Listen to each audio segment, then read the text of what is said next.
Last week, Best Buy announced a reinvention of its ads business, positioning itself as an experiential, creative-driven bastion of gaming and sports culture. But what got me most excited wasn't the splashy branding or the NFL partnerships, it was the whiff of a more collaborative model for retail media. Speaking at the IAB Connected Commerce Summit a couple of weeks ago, the president of Best Buy Ads, Lisa Valentino, outlined a vision that goes beyond typical network expansion. This is what she said: "We can become a network for other RMNs." Of course, my ears pricked right up, and I asked her to extrapolate on this a little bit more in an interview that we did later on. And she said, Best Buy could partner with anybody who has a commerce presence. That may include quick serve restaurants like McDonald's or Starbucks, transport companies like Uber or Lyft, and yes, even direct retail competitors. Best Buy just said the quiet part out loud. With more than 200 retail media networks live today, still most brands only actively advertise in 5 to 7 of them, and very few have conviction around expanding that number. Any casual observer would agree there's got to be consolidation on the horizon. So when I wrote about retail media federations and alliances a few weeks ago, the response from industry leaders on LinkedIn was immediate and telling. Lynn Ruprecht, an ad tech veteran now leading the commerce media practice at MadConnect, expressed the frustration that many feel with the current landscape. She said, "I'm feeling unsettled at best by the oversaturation of the commerce media space. The decisions being made are seemingly fueled by a land grab mentality that is taking brands further from their customer." And this was really the basis of my argument for part 1, that the current fragmented model is unsustainable. Today, in part 2 of this series, we're going to examine the federation models that are already in place and those taking shape, and the challenges that they could solve for the industry. This is going to be a multi-part series because there's a lot more to discuss here around the technical and business requirements, and that is something that I'm going to follow up with next in the series. But for today, let's talk about what's already happening. While Best Buy teases its platform ambitions, other models are already proving that retail media federations can work in practice. The first example I want to share here is called Valiuz, and this is a company that is leading the pack in Europe. What started in 2018 as a data alliance among retailers in the Valiuz family ecosystem, including major chains like Auchan, Leroy Merlin, and Decathlon, this is an alliance that has rapidly evolved into a full retail media operation. Through strategic acquisitions, Valiuz now covers 80% of French households, that is 55 million unique customers, and over 4,000 retail stores.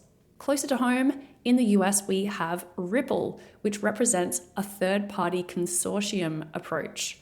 Rippl recently announced a partnership with Hy-Vee's RedMedia, and that was really a breakthrough moment for the consortium, which now reaches over 140 million unique shoppers in the US.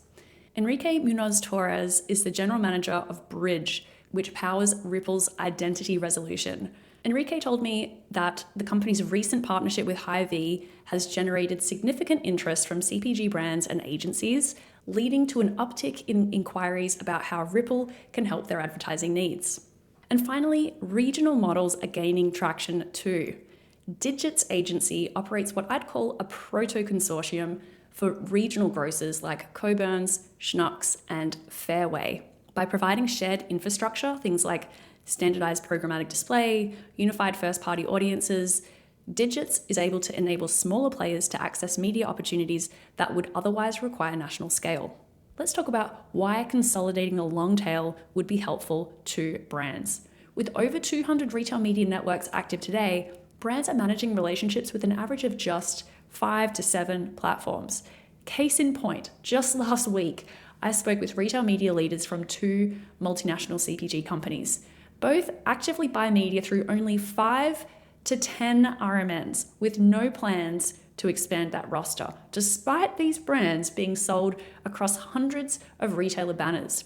These 2 CPG companies have developed tight scorecards for their existing networks, which set a high barrier to entry for any new RMNs. From these brands' perspective, they're containing the chaos and staying focused. But for the 190 plus aspiring RMNs still trying to break through, That's a sobering reality check. The brands just don't have the capacity to play. Andreas Riefen, co-founder and CEO of ad tech firm Pentaleap, frames the scale challenge a little bit differently. Here's what he said to me. There's no way brands can talk to 500 little retailers. Instead, a solution aligns with Best Buy's vision, vertical category leaders that should become ad networks for their sectors. He says, Home Depot should become an ad network. If you go by vertical, it would make total sense that whoever leads that space tries to double down on the brand relationships and resell ads to the others. So this is what Best Buy is alluding to. And of course, the ultimate frenemy in the room, Amazon Retail Ad Service, which we will get to in another part of this series. For these long-tail networks, federations might be the path to survival. They might indeed be the lifeline for long-tail RMNs that otherwise lack the scale to compete for these national budgets.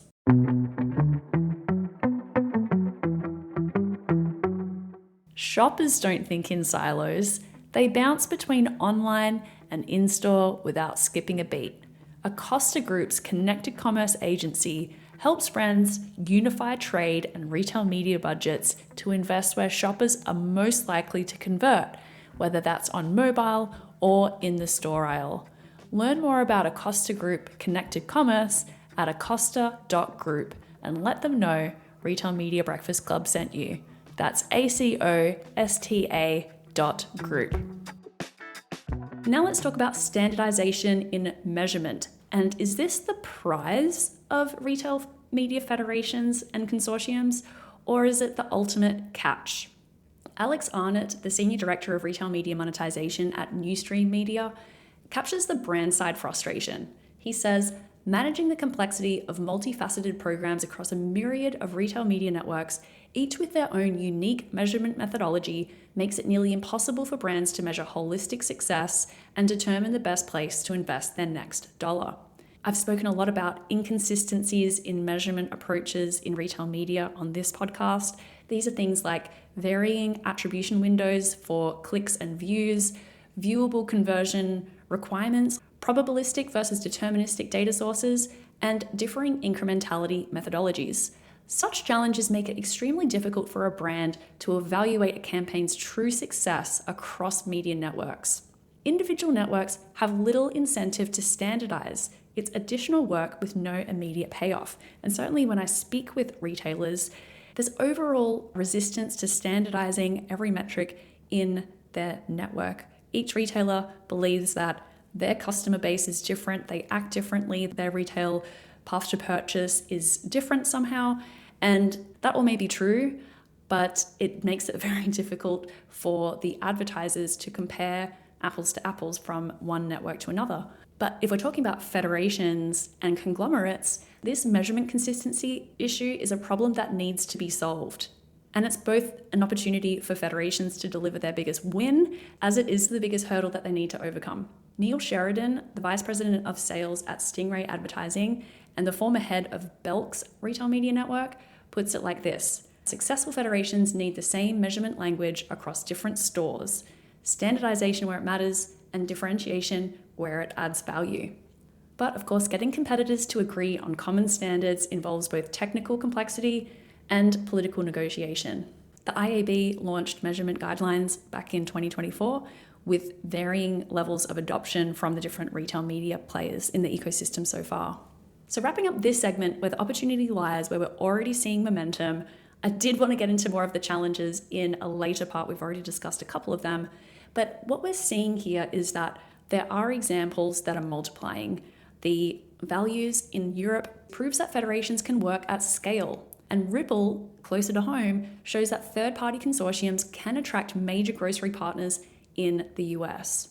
And finally, Best Buy hints that category leaders might indeed become the convening platforms. But building functional federations and consortiums requires solving technical, governance, and competitive challenges that have derailed similar efforts in other industries. The identity resolution alone, matching customers across different retailer systems without exposing personal information, represents a significant technical hurdle. And that's what we're going to be talking about tomorrow in part 3 of this series, exploring what it actually takes to build a retail media federation, from the clean room architecture to revenue sharing agreements, and why some industry leaders remain deeply skeptical about whether retailers will sacrifice competitive advantages for collaborative benefits.